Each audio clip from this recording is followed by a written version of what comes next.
Well, good evening and welcome back. Delmarva, a Laurel man is in custody after leading police on a high-speed chase. Police say 22-year-old Abian Lemus, who you see there on your screen, failed to pull over for an officer trying to pull him over on a traffic stop on Georgetown Road. Now, the stop was for an obstructed plate, but police say it resulted in a high-speed chase. Police say Lemus lost control of the vehicle before crashing into a tree. Lemus was found not to have a valid driver's license and had an active warrant out of DSI. Now he's facing multiple serious traffic violations for his involvement in that chase. Moving on here and staying in Delaware, Sussex County government is kicking off their annual food drive. This year marks 40 years for Caroling on the Circle in Georgetown. Now the initiative helps local food pantries collect food for those in need. And last year they brought in, get this, more than 20,000 canned goods and non-perishable food items for about a dozen local organizations. Organizers expect the need to be just as strong as ever before. You always hope that the need is a little bit less, but the reality is that there's always someone in the community who is in need, and it's reassuring to have a program like Caroling on the Circle and the support of the community, our businesses, our schools, our civic organizations that take part in helping us each year.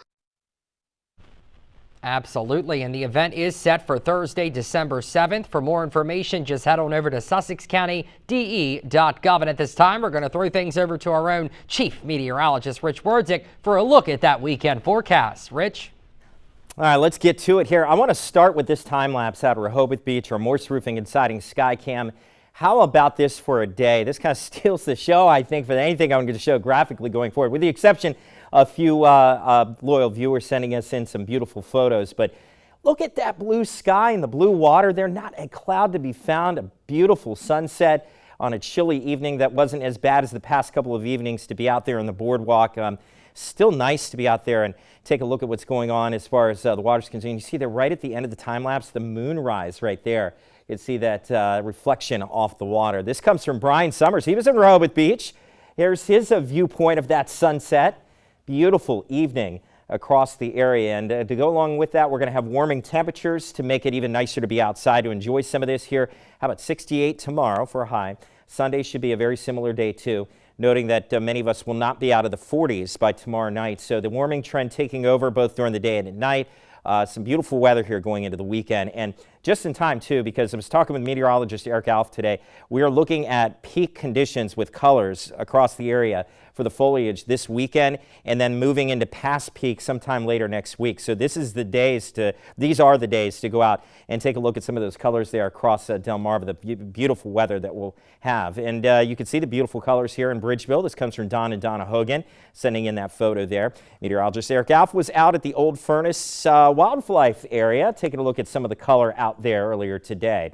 Now, part of the problem is we've had drought conditions kind of creeping back in, and that's maybe one reason why the leaves have really accelerated from just a little bit of color to almost peak at this point. You could see that Salisbury and South abnormally dry conditions, a rainfall deficit, and looking at severe drought, or moderate drought, excuse me, taking over in Accomack County. October is a very warm and dry month. 22 days we had above average temperatures for the month of October. And going into November, not much has really changed here, coming off that big streak of 80-degree days. We've had a couple cold days, but on Futurecast going forward, we're going to have a lot of sun again tomorrow and into Sunday, and we'll continue with temperatures that will start to rise above average. And there won't be any change to the fact that we don't see any rain, at least for a couple of days into next week. You're seeing Futurecast here into early Monday, a couple high clouds around. That's just about it. So really a big story outside of the beautiful weather this weekend is remembering to turn the clocks back an hour before you go to bed on Saturday night, as we do gain that extra hour of sleep. So some good news in that. We're losing sunlight, though, especially for our sunsets. Sunday afternoon, won't even have a 5 o'clock sunset here for the rest of fall. 4:59. 36 to 41 tonight under clear skies. Sunny skies tomorrow. Brazier's Carpet Care dog walking forecast. Troopers going to love that weather there after that chillier start to the morning, but it should be really nice. We'll take a little more about the 7-day forecast coming up, but chance for a couple showers late. We've got more DSI coming up on the other side of the break. Stay with us.